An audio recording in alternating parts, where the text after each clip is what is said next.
Hello friends, कैसे हो सब लोग। आई होप सब लोग अच्छे होंगे, बेहतर होंगे, स्वस्थ होंगे। Welcome to affairs cloud learn to lead. This is Ashu और आज हम डिस्कस करेंगे 27 मार्च 2021 के करंट अफेयर्स। और यार मैं सब बच्चों को कहना चाहता हूँ कि वीडियो को लाइक करना है, शेयर करना है मैक्सिमम टू मैक्सिमम, और साथ ही साथ चैनल को सब्सक्राइब कर देना अगर आप पहली बार इस चैनल के ऊपर इस वीडियो को देख रहे हैं।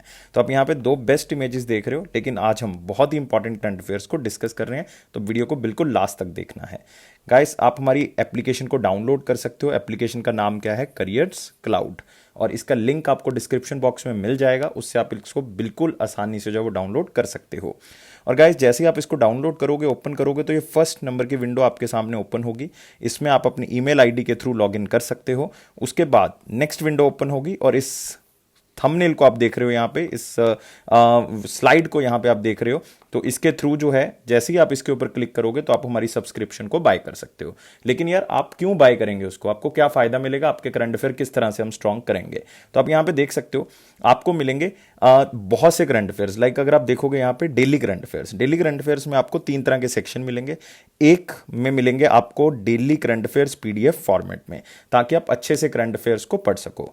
फिर उसको रिवाइज करने के लिए अगले करंट अफेयर्स मिलेंगे आपको पीडीएफ फॉर्मेट में, क्वेश्चन एंड आंसर फॉर्मेट में, ताकि आप उसको क्वेश्चन एंड आंसर फॉर्मेट में लगा के देख सको। नेक्स्ट होगा दोस्तों अपने आप को टेस्ट करने का सेक्शन, जो कि होगा क्विज सेक्शन, जिसमें आप अपने आप को देख सकते हो कि मुझे कितना करंट अफेयर याद रहता है। इसी तरह से वीकली करंट अफेयर होगा। हर वीक के 3 सेक्शंस आपको मिलेंगे, जैसे कि एक सेक्शन में उस पूरे हफ्ते के सारे करंट अफेयर्स आपको डिटेल्ड फॉर्म में मिलेंगे। Next question and answer format में आपको पूरे हफ्ते के करंट अफेयर मिलेंगे। फिर उसी तरह से आप टेस्ट दे सकते हो, देख सकते हो कि यार उस हफ्ते के करंट अफेयर मुझे कितने याद रहते हैं, जितने मैंने पढ़े हैं। नेक्स्ट होगा दोस्तों monthly current affair section. Monthly current affair section में आपको बहुत सी पीडीएफ्स मिलेंगी, जैसे कि डिटेल्ड पीडीएफ मिलेगी पूरे महीने के करंट अफेयर्स की, मतलब थ्योरेटिकल फॉर्मेट में डिटेल्ड करंट अफेयर्स होंगे। उसको रिवाइज करने के लिए फिर आप इस पीडीएफ का यूज करोगे क्वेश्चन एंड आंसर पीडीएफ का, जिसमें आप जो करंट अफेयर्स हैं आपको क्वेश्चन एंड आंसर फॉर्मेट में दिए जाएंगे। जो भी आपने थ्योरेटिकल पढ़े हैं तो आप यहां से रिवाइज कर सकते हो। नेक्स्ट होंगे टॉप 100, मतलब बेस्ट 100 करंट अफेयर्स आप जो है वो यहां से पढ़ोगे, और best to best 100 current affairs को यहां से क्या करोगे? रिवाइज करोगे। ये भी आपको क्वेश्चन एंड आंसर फॉर्मेट में मिलेगी पीडीएफ। नेक्स्ट होगा दोस्तों पॉकेट पीडीएफ। पॉकेट पीडीएफ का नाम से ही पता लग रहा है कि इसको आप जल्दी जल्दी में यूज कर सकते हो करंट अफेयर्स को रिवाइज करने के लिए अपने एग्जाम से पहले, और ये पीडीएफ जो है वो थ्योरेटिकल फॉर्मेट में होगी। तो ये तो हो गया आपका डेली, वीकली और मंथली। फिर हम आपके एग्जाम की प्रिपरेशन के लिए कुछ अलग तरह की पीडीएफ तैयार करते हैं, जैसे कि top 20 type of the PDFs, मतलब टॉपिक वाइज जो है वो आपको 20 तरह की पीडीएफ्स मिलेंगी हर महीने की। जैसे कि आप देख रहे हो यहाँ पे apps and web portal, important days, books and authors, मतलब नेशनल अफेयर्स, इंटरनेशनल अफेयर्स की अलग पीडीएफ, उसी तरह से आपको स्पोर्ट्स का अलग, अपॉइंटमेंट्स की अलग से, ताकि कुछ एग्जाम में सिर्फ अपॉइंटमेंट्स ज़्यादा पूछे जाते हैं तो फटाफट अपॉइंटमेंट्स को रिवाइज कर सकते हो। तो टॉपिक वाइज पीडीएफ आपको एग्जाम क्लियर करने में हेल्प करती है। जो बच्चे बैंकिंग की तैयारी कर रहे हैं उनके लिए हम 2 सेक्शन अलग से तैयार करते हैं, जिसमें सिर्फ बैंकिंग और इकोनॉमी के क्वेश्चन जो हैं वो आपको दिए जाएंगे, जो कि आपके एग्जाम को बहुत ही ज़्यादा आगे ले जाएंगे। और गाइस, इसी को आप टेस्ट करने के लिए इसमें कुछ सेक्शन भी दिया गया, जिसको आप अच्छे से रिवाइज कर सकते हो। ये भी हर महीने हम क्या करते हैं? तैयार करते हैं। नेक्स्ट होगा एग्जाम पीडीएफ, जिसमें आप कोई भी एग्जाम दे रहे हो उसमें हम कंपाइल करते रहते हैं। जैसे जैन और फेब कंप्लीट हो चुका तो जैन और फेब का आपको मिल जाएगा, फिर मार्च का कंप्लीट हो जाएगा तो मार्च का ऐड हो जाएगा। नेक्स्ट स्पेशल करंट अफेयर, जैसे बजट और इकोनॉमिक सर्वे, जो आपको डिटेल में भी मिलेगा, और एक्सपेक्टेड क्वेश्चन भी मिलेंगे कि कौन से बजट में आ सकते हैं। नेक्स्ट गाइस, एक आपके लिए बहुत ही अच्छी चीज हम लेके आए हैं इसके अंदर, वो है स्टेट करंट अफेयर। अब जो बच्चे यार नेशनल एग्जाम्स दे रहे हैं, लाइक एसएससी दे रहे हो, आप बैंकिंग दे रहे हो, वो स्टेट के भी एग्जाम जरूर देते हैं। तो यार स्टेट करंट अफेयर के लिए आपको कुछ अलग से परचेज करने की जरूरत नहीं, हम हर स्टेट और यूटी को कवर करते हैं, और आपको वो करंट अफेयर यहाँ पे मिल जाएंगे, ताकि आपकी स्टेट प्रेपरेशन भी जो है वो अच्छे से होती रहे। तो देखो, सारी चीजें आपके daily, monthly, weekly current affairs, और इसी तरह से बैंकिंग, टॉपिक वाइज, स्टेट, और सारे करंट अफेयर जो है वो कवर हो रहे हैं सिर्फ एक ही सब्सक्रिप्शन के अंदर। और उस सब्सक्रिप्शन को आपने परचेज कैसे करना है? उस सब्सक्रिप्शन को मैंने बताया था, आपने क्या करना है, हमारी एप्लीकेशन को डाउनलोड कर लेना है। एप्लीकेशन का नाम क्या है दोस्तों? एप्लीकेशन का नाम है करियर्स क्लाउड। और जैसे ही आप डाउनलोड करेंगे उसमें आपको 1 साल की सब्सक्रिप्शन और 2 साल की सब्सक्रिप्शन आपको मिल जाएगी। और गाइज, इसमें खास बात क्या है, 1 साल का मतलब मैं 2021 की बात कर रहा हूँ, 2 साल का मतलब 21 और 22 दोनों की बात कर रहा हूँ। और इसका प्राइस दोस्तों बहुत ही ज़्यादा कम है, मतलब आप एक बार चेक करें, आप खुद सरप्राइज हो जाएंगे कि इतने कम प्राइस पे हम आपको ये प्रोवाइड कर रहे हैं। और इसके ऊपर भी हम आपको 10% एक्स्ट्रा डिस्काउंट दे रहे हैं। अगर आप इस कोड का यूज़ करते हैं तो आपको 10% एक्स्ट्रा डिस्काउंट जरूर मिल जाएगा। तो आज इसको परचेज कर लें और अपनी प्रेपरेशन को एक कदम जो है वो और आगे लेके जाएं। तो स्टार्ट करते हैं दोस्तों 27 मार्च 2021 का करंट अफेयर। आज ही 28 और 29 का और 30 का दोनों वीडियोस जो हैं वो साइमल्टेनियसली अपलोड हो जाएंगी। तो स्टार्ट करते हैं दोस्तों, लेकिन फिर से एक बात कहना चाहता हूं आपको कि वीडियो को लाइक करना है, शेयर करना है मैक्सिमम टू मैक्सिमम और चैनल को सब्सक्राइब करना है। तो स्टार्ट करते हैं मोस्ट इंपॉर्टेंट क्वेश्चंस के साथ, और उसमें पहला क्वेश्चन हमारे पास है, who has conferred with the Maharashtra Bhushan award. तो देखो इस क्वेश्चन में जो है दो चीजें बहुत इंपॉर्टेंट है। एक तो ये महाराष्ट्र सरकार की तरफ से दिया जाता है, एक यार ये हाईएस्ट सिविलियन अवार्ड है महाराष्ट्र स्टेट गवर्नमेंट का। तो याद रखना है, सेंट्रल गवर्नमेंट का कोई लेना देना नहीं है इसमें। महाराष्ट्र स्टेट गवर्नमेंट का हाईएस्ट सिविलियन अवार्ड है, जो कि किसी भी फील्ड में आउटस्टैंडिंग अचीवमेंट के लिए जो वो दिया जाता है। और ये अवार्ड दोस्तों 1996 में स्टार्ट किया गया था। कितनी राशि इसमें दी जाती है? इसमें 10 लाख रुपए जो है वो एज ए प्राइज मनी दी जाती है। तो इस चीज को आपने याद रखना है। तो तीन चीजें होगी, एक तो हाईएस्ट सिविलियन अवार्ड है महाराष्ट्र का, 1996 में स्टार्ट किया गया था, कितनी राशि दी जाती है? 10 लाख रुपए। लेकिन इन चीजों से भी ज्यादा इंपॉर्टेंट है जो हमारा क्वेश्चन है। तो किसको इस साल का जो है वो दिया गया महाराष्ट्र भूषण अवार्ड? वो दिया गया एक सिंगर को, और एक कमेटी बनाई जाती है इसके लिए, जिसको चेयर करते हैं चीफ मिनिस्टर ऑफ महाराष्ट्र, आजकल कौन है? उद्धव ठाकरे जी। और ये अवार्ड किसको दिया गया? ये दिया गया है आशा भोसले जी को। तो याद रखेंगे बिल्कुल, क्वेश्चन बहुत ही ज्यादा इंपॉर्टेंट है। लेकिन यार जो बाकी नाम आप देख रहे हो वो भी कोई कम इंपॉर्टेंट क्वेश्चंस में से नहीं है। हमने सारे के सारे क्वेश्चन जो हैं वो कवर किए हैं। लाइक बी सी डी जो आप ऑप्शन देख रहे हो वो भी एक अपने आप में रिनाउंड नाम है। लाइक सबसे पहले आप देख रहे हो रंजीत देसाले। तो यार रंजीत जी का नाम तो मतलब आपने शायद कौन बनेगा करोड़पति में भी देखा होगा, हमने कवर किया था स्पेशली इस क्वेश्चन को कि इनको कौन सा अवार्ड मिला है। इनको दोस्तों मिला है 2020 ग्लोबल टीचर अवार्ड। तो याद रखेंगे 2020 ग्लोबल टीचर अवार्ड किसको मिला? रणजीत सिंह देसाले। इन्होंने जो क्यूआर कोड से थ्रू जो है वो काम करना स्टार्ट किया था और बच्चों को जागरूक किया कि किस तरह से आप पढ़ सकते हो। तो नेक्स्ट हमारे पास नाम आता है आधार पूनावाला जी का। इनको क्या अवार्ड दिया गया था? इनको दिसंबर 2020 में दिया गया था the states times Asian of the year 2020। तो याद रखना है कौन सा अवार्ड मिला? एशियन ऑफ द ईयर 2020 का अवार्ड मिला, द स्टेट्स मैगजीन की तरफ से दिया गया। नेक्स्ट है डॉक्टर कैरोलिना आरूजो। तो यार ये भी नाम जो है वो बहुत इंपॉर्टेंट है आरूजो। क्यों इंपॉर्टेंट है? क्योंकि इसमें आपको एक अवार्ड और सीखने को मिलेगा, और वो कौन सा अवार्ड है? वो है दोस्तों Ramanujan prize for young mathematics. तो याद रखना है किसको मिला है? Ramanujan prize for young mathematics 2020, वो डॉक्टर कैरोलिना आरूजो को मिला है। तो मैं एक बार फटाफट रिपीट कर देता हूं ताकि आपको कोई भी डाउट इसके अंदर ना रहे। आशा भोसले जी को महाराष्ट्र भूषण अवार्ड मिला है, रंजीत देसाले जी को global teacher award 2020, Aadhaar Poonawalla Asian of the year 2020 जो स्टेट टाइम्स मैगजीन की तरफ से दिया गया, डॉक्टर कैरोलिना आरूजो, और इनको मिला है Ramanujan prize for young mathematics 2020। तो ये बिल्कुल याद रखेंगे। और आप यहां पे देख सकते हो कि उद्धव ठाकरे जी ने इस कमेटी को चेयर किया था। तो सारी बातें हम कवर कर चुके हैं। नेक्स्ट क्वेश्चन के ऊपर बढ़ते हैं। Who has been honoured with the Vyas Samman 2020 award. तो यार अपने आप में मोस्ट इंपॉर्टेंट क्वेश्चन है, और मेरे ख्याल से बच्चे ऐसे क्वेश्चन जो है वो हर बार रिसीव करते हैं एग्जामिनर के थ्रू। तो व्यास सम्मान 2020 अवार्ड जो है वो किसको मिला है? तो आप ये ऑप्शन देख रहे हो, फिर से ये ऑप्शन जो है वो आपके लिए बहुत ही इंपॉर्टेंट है। लेकिन ये अवार्ड किसको मिला है ये आपने मुझे बताना है। लेकिन आपने एक चीज इसमें और याद रखनी है कि ये व्यास सम्मान अवार्ड जो है वो किसकी तरफ से जो है वो दिया जाता है, इसके बारे में आपने जरूर याद रखना है। तो मैं आपको बता देता हूं, के बिरला फाउंडेशन की तरफ से ये अवार्ड जो है वो दिया जाता है। और कौन से ईयर में इसको स्टार्ट किया गया था दोस्तों? इसको 1991 में स्टार्ट किया गया था। कौन से ईयर में? 1991 में। इसमें कितनी राशि दी जाती है? 4 लाख रुपए दी जाती है। जैसे महाराष्ट्र के अंदर जो महाराष्ट्र भूषण अवार्ड अभी हमने किया था उसमें 10 लाख की राशि थी, 1996 में उसको स्टार्ट किया गया था और स्टेट गवर्नमेंट की तरफ से दिया जाता था। वैसे ही तीन चीजें याद रखनी है। और व्यास सम्मान अवार्ड जो है वो आप कह सकते हो कि एक बहुत ही बड़ा अवार्ड है लिटरेचर के अंदर, खास करके हिंदी लिटरेचर के अंदर। तो जिसने हिंदी लिटरेचर के अंदर बहुत अच्छा काम किया हो, इंडियन सिटीजन हो, और पिछले 10 साल के अंदर उन्होंने हिंदी लिटरेचर के अंदर आउटस्टैंडिंग काम किया हो, उसके लिए उनको जो है ये अवार्ड मिलता है। और ये अवार्ड दोस्तों किसको मिला है? प्रोफेसर शरद पगार और पागरे। तो किसी भी तरह से देख सकते हो, किसी भी तरह से इसको याद रखना है हमने। और प्रोफेसर शरद पगार की एक नॉवल थी जिसका बहुत ही फेमस शीर्षक रहा है। वो शीर्षक क्या था? पाटलिपुत्र की समरगी। तो याद रखेंगे, मैं लिख देता हूं यहां पे, पाटलिपुत्र ही याद कर ले तो आपका क्वेश्चन जो है वो कवर हो जाएगा। बाकी भी ऑप्शन आपके लिए इंपॉर्टेंट है, लेकिन पहले एक बार देख लेते हैं। आप फेमस जो पोएट हैं, हिंदी राइटर हैं शरद पगार, कॉन्फर्ड विद द प्रेस्टिजियस व्यास सम्मान award for his novel Pataliputra की समर्गी। तो यार बिल्कुल याद रखेंगे इसको, नाम क्या है नॉवल का, ये बहुत इंपॉर्टेंट है। और ये नॉवल 2010 में हुई थी, और मैंने बताया था के बिरला फाउंडेशन जो है ये अवार्ड चुनती है पिछले 10 सालों के अंदर जो आउटस्टैंडिंग वर्क रहा है। तो इसका मतलब ये 2010 से लेकर 2020 के अंदर जो नॉवल छपी हैं उसके अंदर से निकाला गया। और के बिरला फाउंडेशन की तरफ से दिया जाता है 30th व्यास सम्मान है, ये आपने याद रखना है कि ये 30th है।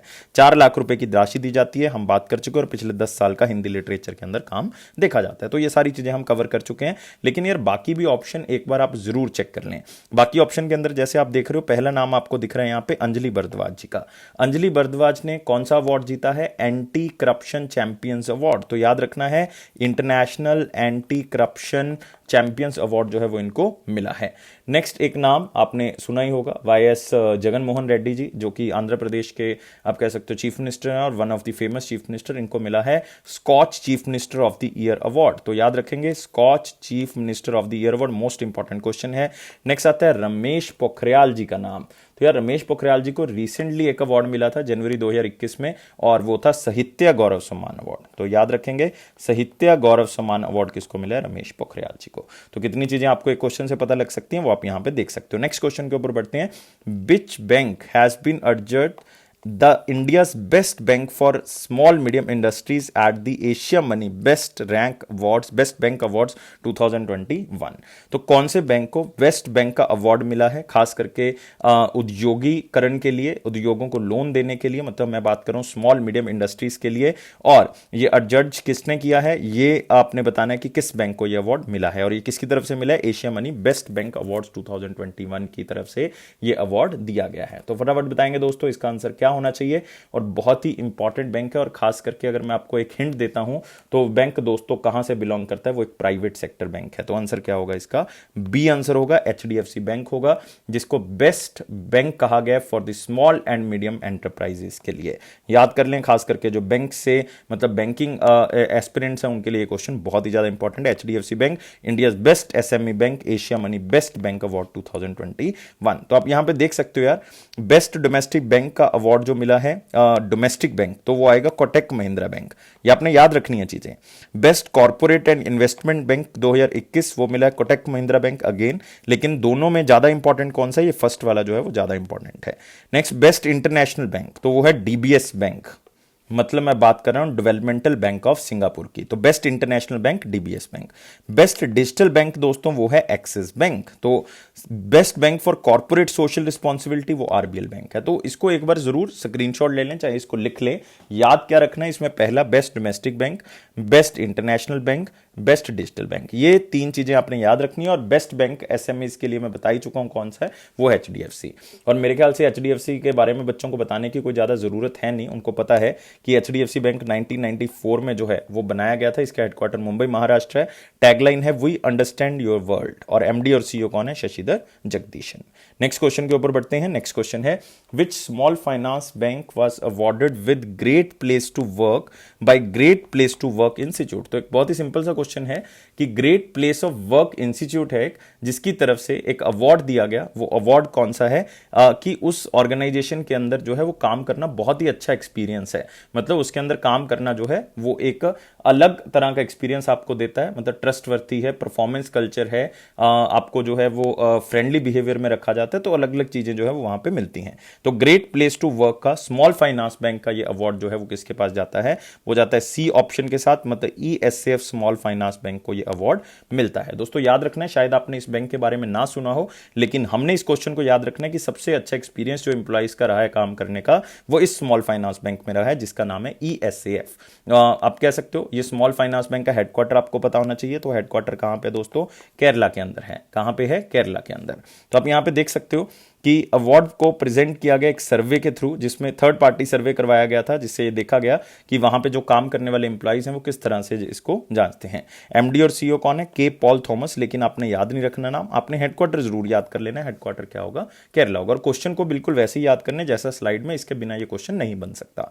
नेक्स्ट क्वेश्चन के ऊपर बढ़ेंगे, और नेक्स्ट सेक्शन है दोस्तों हमारे पास वेरी इंपॉर्टेंट क्वेश्चन का। आप लेकिन वीडियो को यार लाइक जरूर कर दें, चैनल को सब्सक्राइब कर दें और वीडियो को शेयर जरूर कर दें। तो क्वेश्चन के ऊपर आते हैं। Indus water treaty was recently in news when this treaty was signed. तो यार एक क्वेश्चन स्टैटिक है इसमें, लेकिन करंट अफेयर के साथ रिलेट कर रहे हैं इसको कि इंडस वाटर ट्रीटी के लिए जो है वो इंडिया और पाकिस्तान की जो है वो 116th मीटिंग जो है वो हुई है, 116th मीटिंग। लेकिन पिछले 2 सालों के अंदर आपको पता है इंडिया और पाकिस्तान के अंदर काफी टेंशन चल रही है, जिसके कारण कोई भी मीटिंग नहीं हो पाई थी। लेकिन अभी जो है वो इसके लिए मीटिंग हुई है, 2 साल के बाद हुई है। तो यार एक्चुअल में इंडस वाटर ट्रीटी जो है वो कब हुई थी, कब ये जो मीटिंग है या ट्रीटी है जो ये साइन की गई थी, तो आपने ईयर जो है वो जरूर बताना है।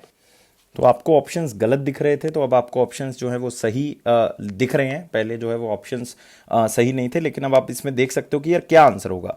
ए का मतलब 1985, बी का मतलब 1950, सी का मतलब 1960 या डी का मतलब 1947। तो एक्चुअल में ये ट्रीटी जो है वो कब साइन हुई थी, तो आंसर जो है वो बच्चे दे रहे हैं। और ये 116th मीटिंग है, ये आप थोड़ा सा बस एक बार पढ़ लें और आंसर दोस्तों क्या होगा इसका, 1960 होगा। तो बिल्कुल याद रखें 1960 में इस ट्रीटी को साइन किया गया था। और ये इंडिया की तरफ से जो है वो किसकी तरफ से साइन किया गया था, तो प्राइम मिनिस्टर कौन थे उस टाइम पे, जवाहरलाल नेहरू जी। और अगर दोस्तों पाकिस्तान की तरफ से बात करेंगे तो यहां पे प्राइम मिनिस्टर कौन था, उनके बेसिकली प्रेसिडेंट कौन थे, अयूब खान। तो याद रखेंगे उनकी तरफ से ये ट्रीटी साइन की गई थी। आपको पूछा जा सकता है कि पाकिस्तान की तरफ से कौन थे। और दोनों की तरफ से कहा गया कि पानी जो है वो किस तरह से अवेलेबल होगा दोनों कंट्रीज को, जो कि इंडस है या उसकी ट्रिब्यूटरीज हैं उसकी तरफ से। तो वेस्ट बैंक की कुछ ट्रिब्यूटरीज थी, कुछ ईस्ट की तरफ से ट्रिब्यूटरीज थी। तो दोनों की तरफ से ये कहा गया कि वेस्ट बैंक वाली कौन यूज करेगा और ईस्ट वाली जो है वो कौन यूज करेगा। तो इसके बेसिक इसके ऊपर जो है वो ट्रीटी साइन हुई थी। मतलब अगर मैं कहूं कि वेस्टर्न रिवर जो है वो कौन कौन सी है, वेस्टर्न रिवर्स अगर मैं नाम लूंगा तो सतलुज है, ब्यास है, हमारे पास रावी है। तो ये वो 3 रिवर्स हैं, सॉरी ये हमारे पास हो जाएगी सतलुज, ब्यास, रावी, ये हमारे पास हो जाएंगी eastern river, not western rivers. तो ये ईस्ट की तरफ है। तो सतलुज, ब्यास, रावी का जो पानी होगा वो क्योंकि इंडिया से ज्यादा जाता है तो अनरिस्ट्रिक्टेड यूज होगा 33 मिलियन एकड़ फीट का। मतलब आपने याद रखना, सिर्फ आपने याद रखना ये ईस्टर्न ट्रिब्यूटरीज है। वेस्टर्न वाली साइड पर अगर आप देखोगे इंडस है, जेलम है और चेनाब है। तो इसका पानी जो है वो ज्यादातर कौन यूज करेगा, ये पाकिस्तान जो है वो यूज करेगा, बाय डिफॉल्ट है। तो उसमें कुछ लिस्ट है कि इतना इतना पानी यूज करेगा, लेकिन आपको याद करने की जरूरत नहीं है। तो आप देख सकते हो 2 साल के बाद इंडिया और पाकिस्तान की इंडस वाटर शेयरिंग जो है वो दोबारा से बात जो है वो हो रही है। और ये 116वीं मतलब 116th मीटिंग है इंडस वाटर ट्रीटी की। और ये इंडस वाटर ट्रीटी की जो मीटिंग है पहले लाहौर में हुई थी 2018 में, लास्ट मीटिंग जो है, क्योंकि मैं बता चुका हूं कि 2 साल पहले जो है इस मीटिंग को किया गया था। लेकिन अभी तो ये मीटिंग जो है वो वर्चुअल फॉर्मेट में हुई है, लेकिन न्यू दिल्ली जो है वो एग्जैक्ट प्लेस रहेगा अगर वर्चुअल फॉर्मेट में भी आपको पूछ लें। पानी की अवेलेबिलिटी के बारे में इसमें चर्चा होगी। और वाटर डिस्ट्रीब्यूशन ट्रीटी है जो कि किसने साइन करवाई थी, वर्ल्ड बैंक के थ्रू इसको साइन करवाया गया था। और कराची पाकिस्तान में ये साइन हुई थी 1960 में। ये आपके लिए सबसे ज्यादा इंपॉर्टेंट है। और ये इंडिया को राइट देता है कि वो हाइड्रो इलेक्ट्रिसिटी जनरेट कर सकते हैं कुछ रिवर्स के ऊपर, और खास करके कौन सी रिवर्स के ऊपर, वेस्टर्न रिवर्स की हम यहां पे बात कर रहे हैं। तो इस चीज को थोड़ा सा याद रखना है, क्योंकि जो वेस्टर्न रिवर्स हैं ऐसे नहीं कि उसके ऊपर हक जो है वो पाकिस्तान का ही है। तो जो उससे पानी निकलता है उसके ऊपर हम भी जो है वो ये काम कर सकते हैं। जैसे कि हमने डैम लगाया था रिसेंटली, लोअर कलनाई प्रोजेक्ट लगाया था, एक पकल ड्यूल हाइड्रो इलेक्ट्रिक प्रोजेक्ट लगाया था, जिसके ऊपर पाकिस्तान ने ऑब्जेक्शन जो है वो जताई थी। तो इस तरह से जो है वो ये ट्रीटी के बारे में बातचीत होगी। तो मेरे ख्याल से बहुत सी इंफॉर्मेशन आपको यहाँ पे मिल चुके हैं। पाकिस्तान के बारे में कुछ बताने की जरूरत नहीं, आपको पता ही है कि पाकिस्तान के prime minister Imran Khan, capital Islamabad, currency Pakistani rupee. Next question के ऊपर बढ़ते हैं। Which institute launched project for mapping genetic diversity in Indian Ocean. इस क्वेश्चन को वेरी इंपॉर्टेंट क्वेश्चन में मार्क कर लो, क्योंकि ये क्या करेगा, जो इंडियन ओशन रीजन है उसमें मैपिंग होगी कि यार जो माइक्रो न्यूट्रिएंट्स हैं वो किस तरह से इफेक्ट हो रहे हैं, किस तरह से जो जेनेटिक ऑर्गेनिजम्स हैं, मतलब जो ऑर्गेनिजम्स हैं उनकी जो जेनेटिक डाइवर्सिटी है वो किस तरह से इफेक्ट हो रही है, और कौन कौन सी मेटल जो है वो माइक्रो न्यूट्रिएंट्स के अंदर जो है वो पाए जाते हैं, और कौन से मेटल और हमें वहां पे मिल सकते हैं, कौन से मेटल इफेक्ट कर रहे हैं। तो ये सारी स्टडी जो है वो वहां पे की जाएगी। और इसका हेडक्वार्टर, इस इंस्टीट्यूट का हेडक्वार्टर जो है वो दोस्तों कहां पे है, वो हेडक्वार्टर आपको कहां पे मिलेगा, वो मिलेगा गोवा के अंदर। तो अब आप मुझे बताएंगे कि आंसर क्या होगा। तो आंसर होगा national institute of ocean technology. तो यार गलत हो गया आपका आंसर, तो ए तो आंसर नहीं हो सकता। आंसर क्या होगा, B, national institute of oceanography, क्योंकि इसका हेडक्वार्टर आपको कहां पे मिलेगा, गोवा के अंदर। तो आप यहां पे देख सकते हो, बहुत ही सिंपल सा क्वेश्चन है कि CSIR जो हमारे पास है, like council of scientific and industrial research, उनका एक इंस्टीट्यूट है। तो वो एक फ्लैगशिप प्रोग्राम उन्होंने स्टार्ट किया था, ट्रेस बायोमी। तो इसको याद रख लेंगे कि ये किसने स्टार्ट किया था, CSIR की तरफ से स्टार्ट किया गया था। ये जेनेटिक डाइवर्सिटी ऑर्गेनिजम्स की देखने के लिए, माइक्रोन्यूट्रिएंट्स को किस तरह से इफेक्ट हो रहा है, ट्रेस मेटल्स को ट्रेस करने के लिए जो है वो किया जाएगा। और ये trace बायोमी extensive sampling of water, sediments, planktons and various organisms in different areas. तो अलग अलग तरह से देखेंगे, पानी की सैंपलिंग करेंगे, सेडिमेंट्स को उठाएंगे समुद्र के नीचे से, जो मछलियां खाती हैं खाना उसको उठाएंगे, और जो छोटे छोटे ऑर्गेनिज्म है उनके ऊपर टेस्टिंग होगी, तो उसके बाद जो है वो ये देखा जाएगा। और रिसेंटली एक 90 दिन का एक्सपीडिशन भी जो है वो किया जा रहा है, वेसल आरवी सिंधु साधना। तो याद रखेंगे यार, RV Sindhu Sadhana with 30 scientist took from the Visakhapatnam. और ये किस चीज की स्टडी कर रहे हैं, ये जीनोम्स की स्टडी कर रहे हैं। ये विशाखापट्टनम से चल के कहां तक पहुंचेगा, ये दोस्तों विशाखापट्टनम से चल के पहुंचेगा गोवा तक। तो मतलब विजाग से ये स्टार्ट होगा, गोवा तक पहुंचेगा, और उसमें जीनोम की स्टडी जो है वो की जाएगी। नेक्स्ट क्वेश्चन के ऊपर बढ़ते हैं। नियो बैंक, जो कि एक डिजिटल बैंक है, partners with which small finance bank to launch neo X for millennials. Millennials का जनरली मतलब होता है जो मेन वर्किंग पॉपुलेशन है, उसको हम जनरली किस नाम से रिप्रेजेंट करते हैं, मिलेनियल्स। लेकिन हर बैंक के लिए अलग अलग हो सकती है मिलेनियल एज। लेकिन जो मैं नियो की बात कर रहा हूं, जो कि एक digital banking financial technology company है, जिन्होंने एक स्मॉल फाइनेंस बैंक के साथ टाई अप किया है, और उन्होंने एक प्रोडक्ट लॉन्च किया है जिसका नाम है नियो एक्स। और ये इन्होंने वीजा के साथ मिलकर लॉन्च किया है। और इस मिलेनियल का यहां पे मतलब है कौन सी एज ग्रुप की हम यहां पे बात कर रहे हैं, 18 से लेके 38 के जो मेन एज ग्रुप के लोग हैं उनकी बात हम यहां पे कर रहे हैं। कौन से स्मॉल फाइनेंस बैंक की बात हो रही है दोस्तों, सी आंसर बिल्कुल सही होगा। 21 स्मॉल फाइनेंस बैंक की यहां पे क्या हो रही है, बात हो रही है। तो याद रखेंगे इसमें क्या है, ये सेविंग अकाउंट भी दे रहे हैं, वेल्थ अकाउंट भी दे रहे हैं, दोनों चीजें आपको जो है वो दे रहे हैं। इसमें क्या होगा, आपको इंटरेस्ट रेट जो है वो क्या मिलेगा, ज्यादा मिलेगा। जैसे कि एक एग्जाम्पल देता हूं, अगर आपके अकाउंट में 1 लाख रुपए हैं तो आपको इंटरेस्ट मिलेगा 3.5%। लेकिन जैसे ही 1 लाख से अमाउंट ज्यादा होगी, जितनी भी अमाउंट 1 लाख से ज्यादा है उसमें आपको 7% इंटरेस्ट मिलेगा। तो मतलब ये बहुत ही अच्छी चीजें जो है वो की जा रही हैं। और जीरो आप कह सकते हो जीरो अकाउंट मेंटेनेंस चार्जेस हैं, लेकिन बैलेंस जो है वो 10,000 रुपए जो है वो आपका होना चाहिए। ये मतलब इसमें कुछ सुविधा दी गई है। Saving account plus wealth account के नाम से इसको लॉन्च किया जाएगा। नाम होगा नियो एक्स। कौन से स्मॉल फाइनेंस बैंक के साथ दोस्तों, इक्विटा स्मॉल फाइनेंस बैंक के साथ। तो 3.5% इंटरेस्ट मिलेगा आपको 1 लाख के ऊपर, और 7% मिलेगा इंक्रीमेंटल अमाउंट जो 1 लाख से ज्यादा होगी। इसलिए इसको नाम दिया गया सेविंग अकाउंट और वेल्थ अकाउंट। और 70% जो मिलेनियल्स हैं वो डिजिटल बैंकिंग की तरफ जा चुके हैं, 30% अभी थोड़ा सा पेंडिंग है, तो वो भी बहुत ही जल्दी जो है वो पूरा होगा। और मेरे ख्याल से 70% आंकड़ा जो है थोड़ा सा कम आंका गया, इससे भी ज्यादा यूथ जो है वो इसको यूज कर रहा है।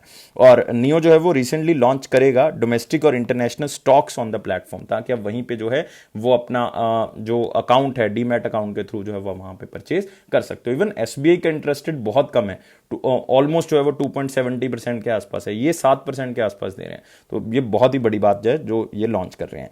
Recently इक्विटा small finance bank limited ने एक ईवा नाम से एक प्लेटफॉर्म लॉन्च किया था, जो कि एक सेविंग अकाउंट था इंडियन वुमेन के लिए। तो मतलब आप ये भी जो है वो थोड़ा सा याद रख सकते हो, क्योंकि इसमें क्या होगा कि वुमेन की जो वेलबींग है उसके बारे में चर्चा की जाएगी, उसके बारे में उनको जागरूक किया जाएगा, चाहे वो हेल्थ है, चाहे वेल्थ है, चाहे प्रॉस्पेरिटी है, सबके बारे में जागरूक जो है वो किया जाएगा। तो ये भी इक्विटा स्मॉल फाइनेंस बैंक था जिसने ईवा को लॉन्च किया था। तो नियो बैंक के बारे में मैं आपको बता देता हूं। नियो के बारे में याद रखना है कि नियो का क्योंकि ये तो डिजिटल बैंक है, तो इसलिए इसका हेडक्वार्टर तो होगा नहीं। तो 2015 में जो है वो बेसिकली क्या है, इसको एस्टैब्लिश किया गया। लेकिन इसके जो सीईओ हैं वो कौन है, विनय बागरी। तो बिल्कुल याद रखेंगे कौन है, विनय बागरी। लेकिन इक्विटा स्मॉल फाइनेंस बैंक, इसकी टैगलाइन दोस्तों बताएंगे, इसकी टैगलाइन क्या है, इट्स फन बैंकिंग। तो याद रखेंगे इट्स फन बैंकिंग जो है वो इसकी टैगलाइन आपको मिल जाएगी। हेडक्वार्टर कहां पे दोस्तों इसका, तमिलनाडु। नेक्स्ट आते हैं दोस्तों अगले क्वेश्चन के ऊपर। Who set to release his debut book titled my experiments with silence. तो यार एक नई तरीके की बुक है, मतलब काफी बच्चों ने पढ़ा होगा, माई एक्सपेरिमेंट्स विद ट्रुथ। साइलेंस की जगह अगर मैं ट्रुथ लिख दूं तो आंसर बिल्कुल चेंज हो जाएगा। तो आंसर क्या हो जाएगा यहाँ पे, गांधी जी हो जाएगा। आंसर क्या हो जाएगा, गांधी जी।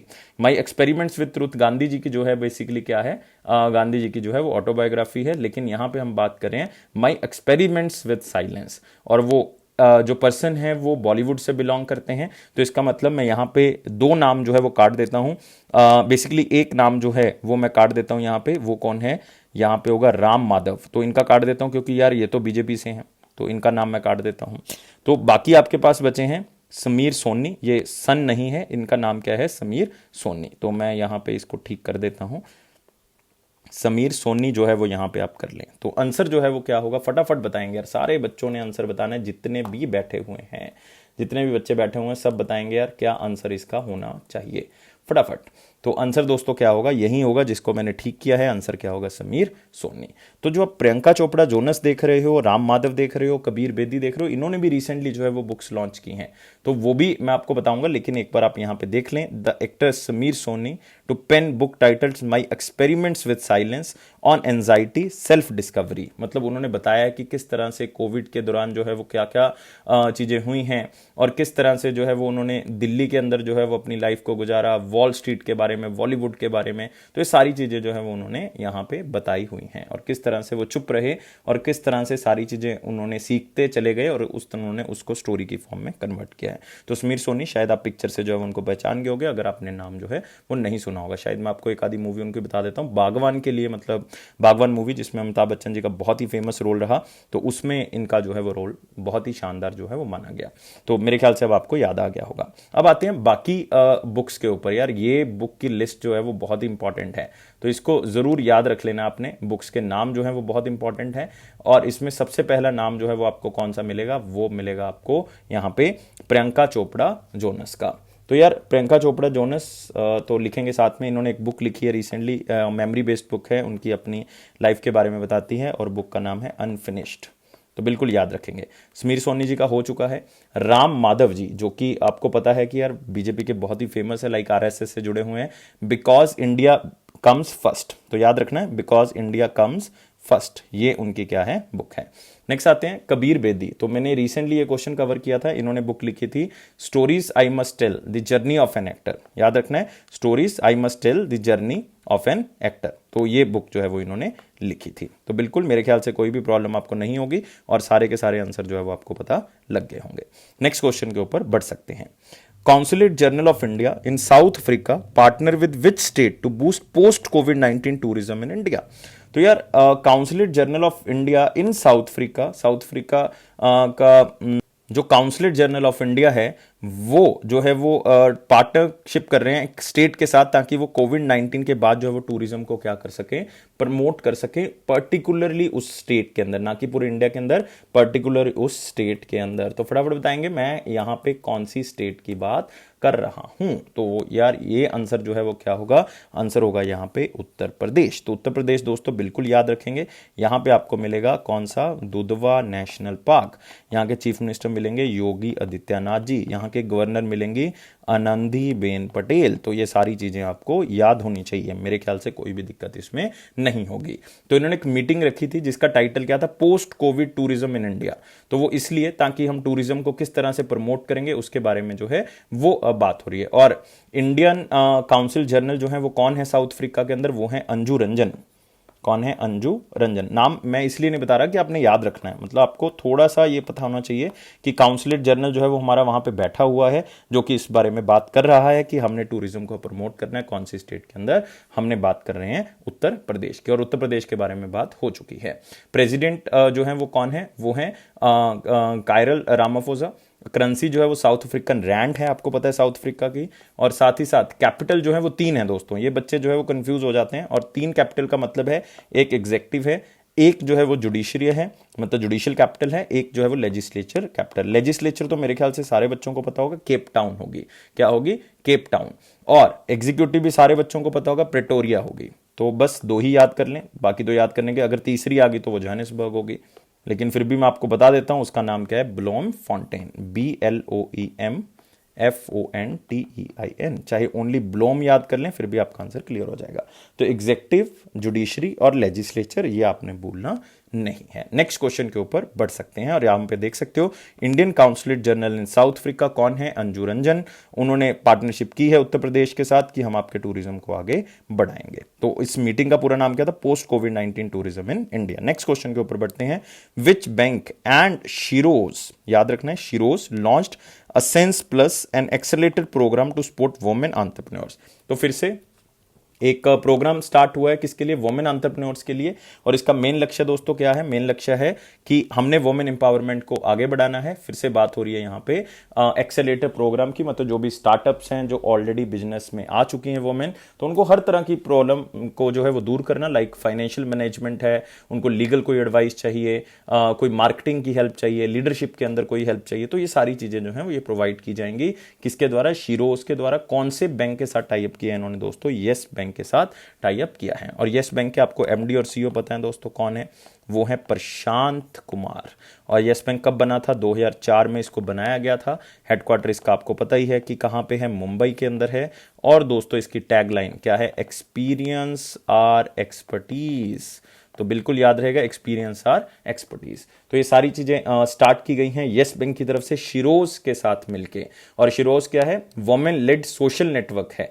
वुमेन लेड सोशल नेटवर्क एक आप कह सकते हो ऑर्गेनाइजेशन है जिसकी तरफ से ये येस बैंक के साथ साइन किया, जिसका नाम है येस असेंस प्लस, जो कि वुमेन एक्सेलेरेटर प्रोग्राम है। 10 हफ्तों का ये प्रोग्राम है जिसमें ट्रेनिंग दी जाएगी वुमेन को, वर्कशॉप्स प्रोवाइड की जाएंगी ताकि effective leadership, financial management, legal assets, marketing, ये सारी चीजें उनको सिखाई जा सके। तो एक सिंपल है बस, और इसमें कुछ नहीं है। और अगर वुमेन एंटरप्रेन्योर्स को हम आगे बढ़ा लेते हैं तो इंडिया की जीडीपी जो है वो आगे बढ़ सकती है, क्योंकि बहुत बड़ा रोल जो है वो आगे आके जो है वुमेन का रहेगा। और सारे मैं वुमेन को कहना चाहता हूं, जितनी भी लड़कियां हैं जो इस वीडियो को देख रहे हैं उनको कहना चाहता हूं, जितने भी स्टूडेंट्स हैं उनको कहना चाहता हूं कि यार आप नौकरी के लिए प्रिपेयर जरूर कर रहे हैं, लेकिन साथ ही साथ आपने स्टार्टअप्स के ऊपर जो है जरूर फोकस करना है, एक नए आइडिया के ऊपर फोकस करना, और जो आपका दिल कह रहा है उसके ऊपर जरूर जाना है।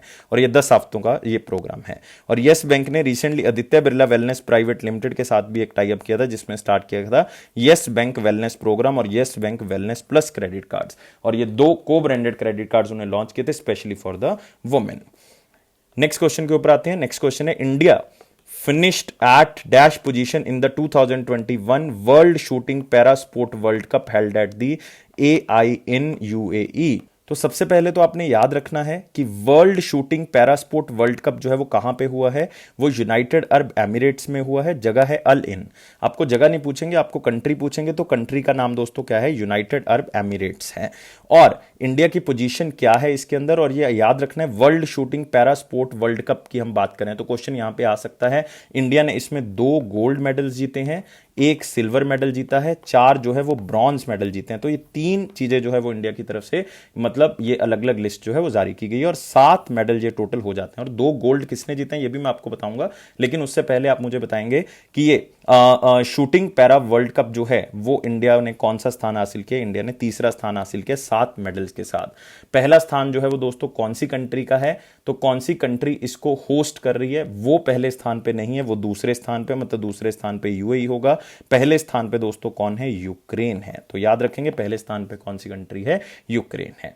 तो उन्होंने 11 मेडल जीते हैं, यूएई ने जो है वो 5 मेडल जीते हैं, लेकिन उसमें 3 गोल्ड हैं, तो वो मतलब इसलिए उनका स्थान जो है वो कौन सा आ गया, सेकंड आ गया। तो India finish third parachuting world cup 2021 with 7 medals at United Arab Emirates. तो आप यहां पे देख सकते हो यार, 2 बंदों ने यहां पे गोल्ड मेडल जीता है, सिंहराज ने और मनीष नरवाल ने। 10 metre air pistol, 50 metre pistol, लेकिन आपने ये याद नहीं रखना, आपने सिर्फ याद रखना कि किस किस ने गोल्ड जीता है। तो सिंहराज ने और मनीष नरवाल ने ये गोल्ड मेडल जो है वो जीता है। तो Ukraine top the table with 11 medals, उन्होंने 11 मेडल जीते हैं। और किसने गोल्ड जीता है ये याद रखना है, सिल्वर जो है वो एक है, वो है अवनी लिखारा का, लेकिन वो आपने याद नहीं रखना। ऐसे ही 4 ब्रॉन्ज है, वो भी याद नहीं रखना, लेकिन एक तो कंट्री याद रखनी है और किसने गोल्ड मेडल जीता है, यही 2 चीजें आपने याद रखनी है। और इसमें नाम आता है इंटरनेशनल पैरा ओलंपिक कमेटी का, याद रखना है इंटरनेशनल पैरा ओलंपिक कमेटी, जो इसको मतलब कंडक्ट करवाती है। और इसका हेडक्वार्टर कहां पे, बोन जर्मनी। बोन कहां पे है, जर्मनी के अंदर। नेक्स्ट क्वेश्चन आते हैं, सिर्फ इसमें इतना ही क्वेश्चन याद रखना है। India first government run veterinary ambulance network setup in which state.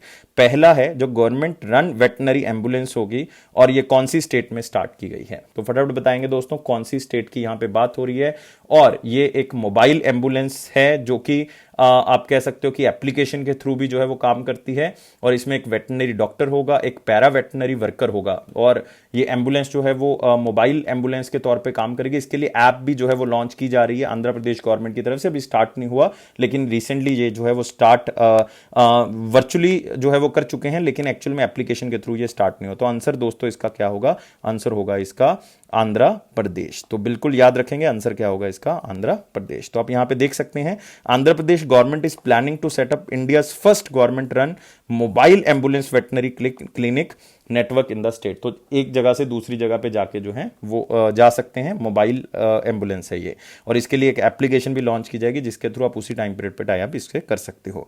इसमें एक वेटनरी डॉक्टर, एक पैरा वेटनरी वर्कर होगा, और एम्बुलेंस के अंदर हाइड्रोलिक लिफ्ट फैसिलिटी होगी ताकि जो इंजर्ड एनिमल होंगे उनको हॉस्पिटल तक जो है वो लाया जा सके, क्योंकि हैवी होंगे तो एक हाइड्रोलिक लिफ्ट की जो है जरूरत यहाँ पे पड़ेगी। नेक्स्ट आते हैं दोस्तों इंपॉर्टेंट क्वेश्चंस की तरफ। इंपॉर्टेंट क्वेश्चन से पहले आपने वीडियो को लाइक करना है, सब्सक्राइब करना है और चैनल को शेयर कर देना। मैक्सिमम टू मैक्सिमम इसको शेयर करेंगे। नेक्स्ट आते हैं, which country inaugurated Fiyavathi home for vulnerable children funded by India.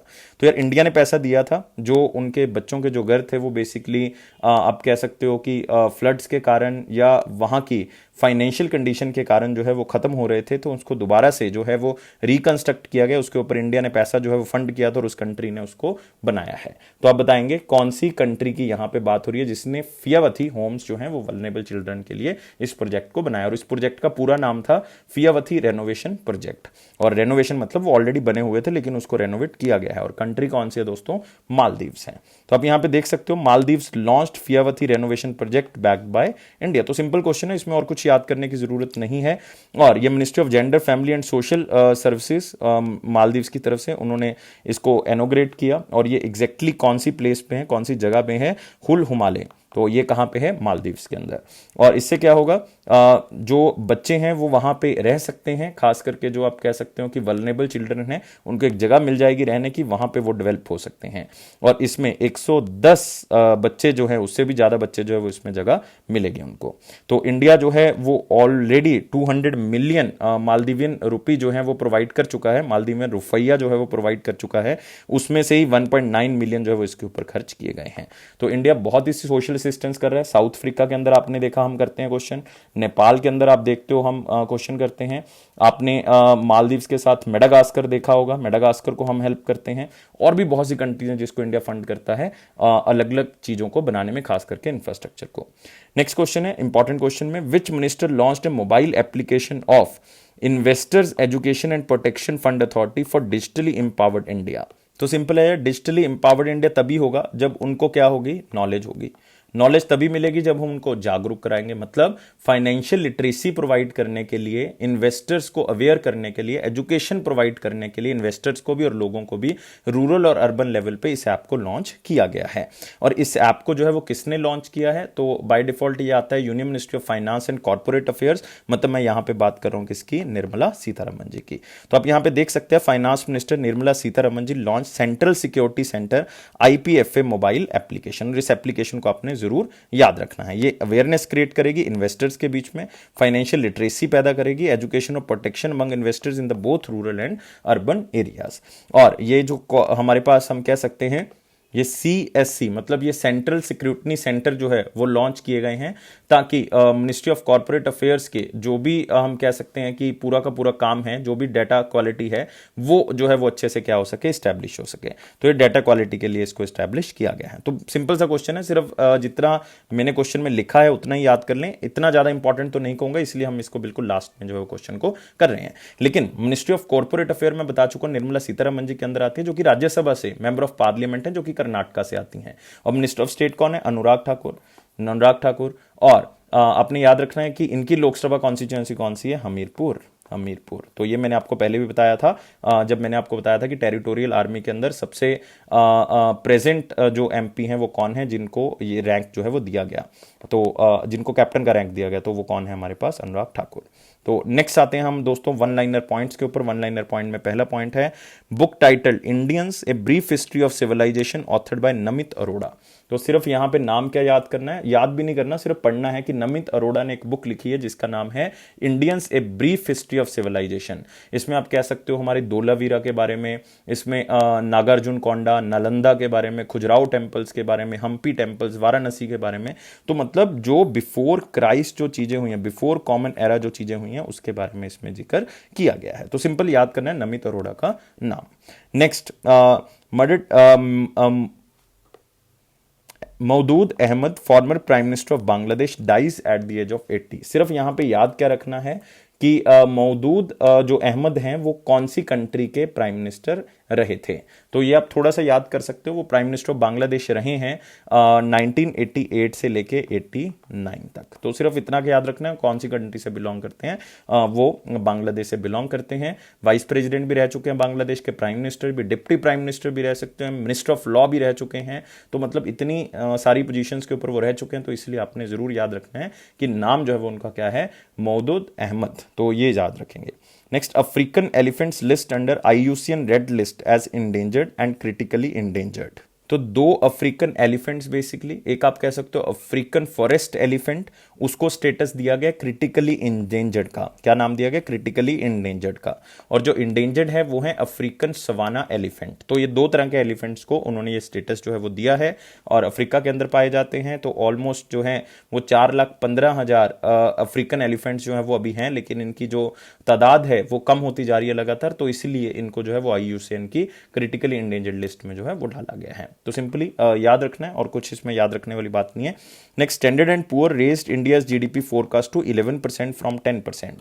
तो यार आप देख रहे हो जैसे कि फिच ने बढ़ा दिया, ये S&P, फिच और मूडीज, ये सारी की सारी USA की क्रेडिट रेटिंग एजेंसीज हैं। तो इन्होंने इंडिया की ग्रोथ की प्रेडिक्शन जो है वो बढ़ा दी है क्योंकि उनको लग रहा है कि इन्वेस्टिंग जो है वो ज्यादा हो रही है। नेक्स्ट आते हैं Zika science 10 billion yen loan agreement with the TCCL for funding clean energy projects. तो क्लीन एनर्जी प्रोजेक्ट्स को इंडिया में आगे बढ़ाने के लिए जिका मतलब मैं बात कर रहा हूं जापान इंटरनेशनल कॉर्पोरेट एजेंसी, उन्होंने 10 बिलियन येन का लोन दिया है। कौन सी कंपनी को? टाटा क्लीनटेक कैपिटल को। याद रखना है, टाटा क्लीनटेक कैपिटल लिमिटेड को फंडिंग दी है ताकि वो आगे इन्वेस्ट करें क्लीन एनर्जी प्रोजेक्ट्स के अंदर। तो यार मतलब आप कह सकते हो कि इंडिया का टारगेट है कि क्लीन एनर्जी को हमने प्रमोट करना है, तो उसी के थ्रू ये किया जा रहा है। और ये हमारा जो SDG गोल है, याद रखना है SDG गोल नंबर 7 जो कि अफोर्डेबल एंड क्लीन एनर्जी के बारे में बात करता है, और SDG गोल नंबर 13 जो कि क्लाइमेट एक्शन के बारे में बात करता है। तो उसको दोनों को ये सक्सेसफुल बनाने में काम करेगा। Next, SEBI reviews over IGP framework and other issues. लेकिन हमने कोई यहां पे बात नहीं करनी कि कौन कौन से इश्यूज हैं जो सेबी ने टाई अप या आप कह सकते हो टारगेट किए हैं, या फिर IGP मतलब इनोवेटर्स ग्रोथ प्लेटफॉर्म के लिए उन्होंने क्या किया है। हमने यहाँ पे याद रखना है सेबी 1988 में इसको बनाया गया था, 1992 में स्टैट्यूटरी बॉडी बन चुकी थी, और सेबी को जो चेयरमैन है करंटली वो कौन है? अजय त्यागी। तो ये चीजें आपने याद रखनी है। नेक्स्ट आते हैं क्वेश्चन ऑफ द डे। 26 मार्च 2021 का क्वेश्चन क्या था? The most pure form of the carbon among the option S. तो सबसे प्योर फॉर्म जो है वो कार्बन की कौन सी है, ये आपने मुझे बताना था। तो आंसर फटाफट बताएंगे यार, कार्बन की सबसे मोस्ट फॉर्म जो है वो कौन सी थी, सबसे प्योरेस्ट फॉर्म जो है वो कौन सी थी? वो आंसर क्या होगा दोस्तों इसका? सारे बच्चों को पता होगा यार, सबसे अच्छा मतलब एंथ्रासाइट। तो यहां पे हम बात किसकी कर रहे हैं? यहां पे बात हो रही है एंथ्रासाइट की। तो बिल्कुल याद रखेंगे आंसर क्या होगा? एंथ्रासाइट। एंथ्रासाइट जो है वो हार्ड वैरायटी है जिसमें प्योर कार्बन मिलेगा, और इसमें फ्लेम और स्मोक जो है वो मतलब बहुत ही कम मिलेगी, like Burns with little flame और स्मोक। तो वो आपको जो है वो अच्छा कार्बन, इसमें कार्बन कंटेंट 90 से 95% होता है। तो एंथ्रासाइट इसका आंसर होगा। और आपको पुअर क्वालिटी का सबसे पता ही है वो कौन सा है? पीट, फिर आता है लिग्नाइट, फिर आता है बेटुमिनस, फिर आता है एंथ्रासाइट। एंथ्रासाइट सबसे प्योर क्वालिटी का। नेक्स्ट करते हैं question of the day. Question of the day है the book entitled playing it my way has been authored by. तो यार बहुत ही सिंपल सा क्वेश्चन और बहुत पुराना क्वेश्चन है, CGL 2016 में पूछ लिया, खत्म होने वाले हैं CGL 2016 के क्वेश्चन। अब हम बैंकिंग के क्वेश्चन किया करेंगे फिर इसके बाद। तो यार फटाफट बताएंगे, प्लेइंग इट माई वे जो है वो किसके द्वारा बुक लिखी गई है? मैं आपका वेट करूंगा, कमेंट बॉक्स में आपने आंसर को बताना है। तो यार 700+ लाइक्स मुझे चाहिए, चैनल को सब्सक्राइब जरूर करना है, वीडियो को जो है उसके नीचे बेल बटन दिया होगा, उसको प्रेस जरूर कर दें ताकि आपको नोटिफिकेशन ऑन टाइम मिल सके। और ये अफेयर्स क्लाउड का प्रॉमिस है कि आपके कॉन्फिडेंस को जरूर बूस्ट करेगा, इसलिए मैं कहता हूं कि आप अभी जो है वो एप्लीकेशन को डाउनलोड कर लें डिस्क्रिप्शन बॉक्स में, और आप करंट अफेयर्स को सब्सक्राइब कर लें। करंट अफेयर्स को सब्सक्राइब करने की कॉस्ट बहुत ही मिनिमल है, एक बार आप जरूर चेक करें कॉस्ट को। उसके ऊपर भी आपको यार 10% एक्स्ट्रा डिस्काउंट मिल रहा है, अगर आप इस कोड को यूज करोगे तो आपको 10% एक्स्ट्रा बेनिफिट मिलेगा। Thank you guys for watching this video, और हमेशा कहता हूं कि खुश रहें, लाइफ को बहुत ज्यादा सीरियस ना लें और लाइफ को हमेशा एंजॉय करें। ब्यूटीफुल है लाइफ, अच्छे से रहें। Thank you guys again, take care, bye bye.